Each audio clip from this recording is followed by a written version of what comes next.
Buenos días, mi nombre es María Fernanda y voy a exponer el sistema eficiente de expresión de plásmidos controlados por transcripción en células epiteliales alveolares primarias. Entonces, el estudio que se intenta hacer es una modulación posttranscripcional de una transcripción específica en células epiteliales alveolares en un cultivo primario, y sus condiciones son fisiológicas y fisiopatológicas. Entonces, la transcripción transitoria de las células epiteliales tiene un efecto mínimo sobre la fisiología y el metabolismo celular, por lo que presenta una gran ventaja sobre los protocolos clásicos. En cuanto al plásmido de respuesta, su diseño y su generación, se puede decir que el gen de interés se tiene que expresar, ¿no? Entonces la secuencia del gen y los múltiples sitios de clonación del vector inducible se deben analizar para identificar las secuencias de reconocimiento en múltiples sitios de clonación que no estén presentes internamente en el gen. ¿Para esto qué se utiliza? Se utiliza PCR de superposición de Taq polimerasa. Entonces es como hacer de cuenta rodear el gen de interés con dos sitios de reconocimiento de enzimas de restricción seleccionados utilizando cebadores de diseño. Se debe incluir una secuencia de codificación del epítopo B5 que pertenece al gen que se quiere distinguir y la expresión del gen transfectado de la expresión endógena. Las mutantes se pueden generar mediante deleción de secuencia para estudiar los efectos diferentes de regiones primarias no traducidas en la estabilidad del ARN mensajero del gen, utilizando cebadores inversos que codifican un sitio de poliadenilización que elimina gradualmente los tres extremos primarios de la región no traducida. Y por último, se da la inserción del gen de interés, que puede confirmarse mediante un análisis de restricción de la orientación del gen y la ausencia de mutaciones potencialmente introducidas durante el PCR, que pueden confirmarse mediante secuenciación. Para la transfección de células epiteliales primarias de pulmón de rata tipo 2 se siembran las células de una vez de 6 a 10 células por centímetro cuadrado en las placas de Petri de 100 milímetros en presencia de un medio esencial mínimo completo, ¿no? Y se cultivan durante 24 horas a 37 grados centígrados en dióxido de carbono al 5% de humedad, y al día siguiente se le agregan 500 mililitros de medio completo que no tenga el antibiótico en cada pocillo de una nueva placa de 12 pocillos, y se precalienta la placa completa a 37 grados centígrados durante 30 minutos. Durante la incubación se le agrega un microgramo de plásmido de respuesta y un microgramo del vector regulador a un tubo de 1.5 mililitros por pocillo. Luego se lavan las células epiteliales con 10 mililitros por pocillo de 37 grados centígrados que tengan PBS, que no tengan calcio ni magnesio. Y estas células se tratan con 5 mililitros por pocillo de 37 grados centígrados, 0.05 de tripsina durante 2 a 4 minutos en la incubadora del cultivo celular. Luego, cuando estas se hayan desprendido, se neutralizan con tripsina, como se ve en el video, 10 mililitros por pocillo en un medio que no tenga el antibiótico. Y luego de esto se recolecta y se lava el plato con 4 mililitros del medio fresco, y las células restantes se dejan sedimentar para pasar a una siguiente centrifugación. Luego de esto, lo que se hace es que se resuspende el sedimento con un mililitro de PBS, que se puede hacer para volver a contar y a centrifugar las células nuevamente.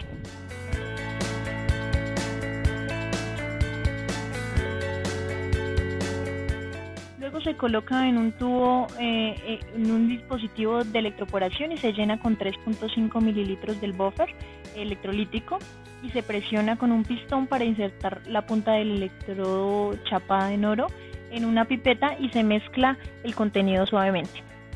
Luego se aspira cuidadosamente las células con una pipeta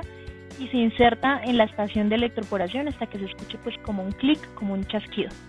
Y se selecciona el protocolo de electroporación apropiado para las células epiteliales y se presiona inicio en la pantalla táctil,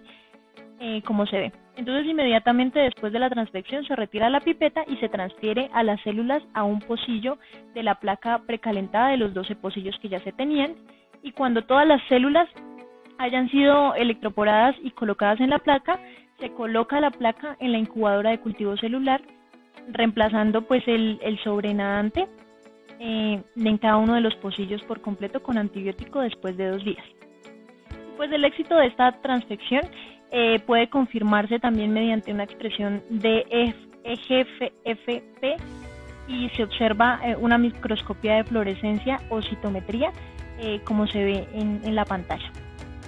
usando pues un vector de control. Para inhibir la transcripción del gen de interés luego de 72 horas después de la transfección, se reemplaza el sobrenadante con 1 mililitro por pocillo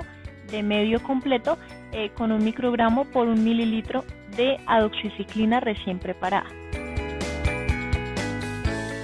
Para evaluar la vida media del ARN mensajero del gen de interés, se coloca la placa en una incubadora de cultivo de 15 minutos a 6 horas y se lava un pocillo con 1 mililitro de PBS helado antes de hacer la lisis de las células con 500 mililitros del tapón de lisis, que es de un kit de extracción de ARN, y se agita suavemente en cada uno de los tiempos experimentales, como se ve en la imagen. Luego, este se aísla de acuerdo con las instrucciones del kit y se determina el rendimiento y la pureza del ARN con espectrofotometría de 230, 260 y 280 nanómetros. Bueno, para determinar la estabilidad del ARN aislado, lo primero que se hace es que se trata 1 microgramo de ARN total con cada muestra de ADN-ASA libre de RNasa, pues para eliminar los restos de ADN plasmídico. Para esto se utiliza un kit de síntesis de ADN complementario comercialmente disponible con una mezcla de cebadores de oligo-DT, que serían deoxitiaminas, y exómeros aleatorios para mejorar la eficiencia de la transcripción inversa para transcribir el ADN total de ADN empobrecido en ADN complementario de acuerdo a las instrucciones pues del fabricante. Luego se agregan 180 mililitros de agua con los 20 microlitros de la mezcla de reacción para diluir la reacción de ADN complementario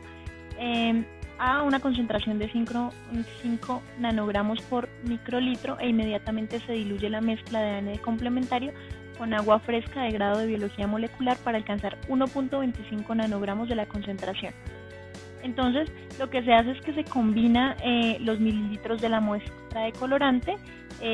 con el agua de grado de biología molecular, los mililitros del cebador directo de 7.5 micromolar, el cebador inverso y finalmente pues los microlitros de 1.25 nanogramos por microlitro de ADN complementario para obtener un volumen de reacción de 10 microlitros. Luego de esto, se coloca la muestra en un termociclador qPCR y se amplifica el gen de interés y los amplicones de avance de transactivador de tetraciclina utilizando las condiciones de qPCR como se indica. Y se genera finalmente la curva de fusión de alta resolución para evaluar las temperaturas de fusión específica de los amplicones deseados para garantizar la ausencia de los picos y amplicones de ruido. En los resultados principales que se tienen acerca del RNA mensajero, se tiene que es una técnica que ayuda a la transfección de un 25 al 30% según pues lo que se observa por las porciones de células detectadas por microscopía de fluorescencia y citometría de flujo. El tratamiento pues de las células epiteliales con un microgramo de doxiciclina no tiene un impacto significativo en la expresión del ARN mensajero alfa endógeno en ningún momento pues durante el periodo del tratamiento. Cuando se usa un sistema de expresión de plásmido controlado transcripcionalmente, como se demostró, la señal del B5-alfa podría pues normalizarse de acuerdo con la señal avanzada del transactivador de tetraciclina para determinar la eficiencia de la transfección usando el método de ciclo de cuantificación de doble delta. La vida media del ARN mensajero alfa es hasta 7 veces más corta en presencia de un sistema sin tetraciclina que en presencia de actinomicina D, lo que confirma que la actinomicina D conduce pues a una estabilización del ARN mensajero alfa artificial. Además, el tratamiento con cicloximida y necrosis tumoral alfa disminuyó significativamente la estabilidad de transcripción, mientras que los lipopolisacáridos no. Y se puede inducir cambios significativos en la modulación de la estabilidad del ARN mensajero de B5 alfa, dependiendo de las deleciones y pues las regiones que se incluyeron en las 3 principales regiones no traducidas. Además, la sobreexpresión de proteínas de unión de ARN específica disminuye la estabilidad del ARN mensajero del B5 alfa en comparación con la transfección con un plásmido de ADN complementario. Y finalmente lo que concluyen en el estudio es que este es un método que pues es una herramienta muy útil para consultar nuevas ideas sobre la regulación posttranscripcional pues de genes que serían claves que están involucrados en la fusión del epitelio alveolar y sus condiciones pues fisiológicas y patológicas.